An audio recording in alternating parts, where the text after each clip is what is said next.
bakit biglang nagkakaisa ang dating magkakaaway?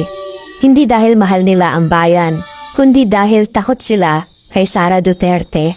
Sa politika ng Pilipinas, makikita mo ang tunay na alyansa kapag may isang bagay na kinatatakutan ang lahat. At ngayon, iisa ang takot nila, wag lang manalo si Sara. Kasi alam nila ang mangyayari kapag hindi nila kakampi ang presidente. Wala nang shield, wala nang backdoor, wala nang proteksyon. Lahat ng tinabunan, lahat ng itinago, lahat ng ninakaw, may babalikan. Flood control scams, 100 billion insertions, ghost projects, lahat may resibo. Kaya kahit pink, yellow, red, elite o oligarch, kaya nilang magsama-sama. Hindi para sa bayan, kundi para sa sariling kaligtasan. Na hindi nila kinatatakutan si Sara dahil masama siya.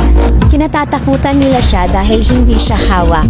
Dahil kapag siya ang nanalo, hustisya ang hahawak sa kanila. At ito ang totoo, kung hindi nila kakampi ang magiging presidente, lahat sila may posibilidad na makulong. Kaya ngayon, desperado sila. Hindi sila takot sa politika, takot sila sa hustisya.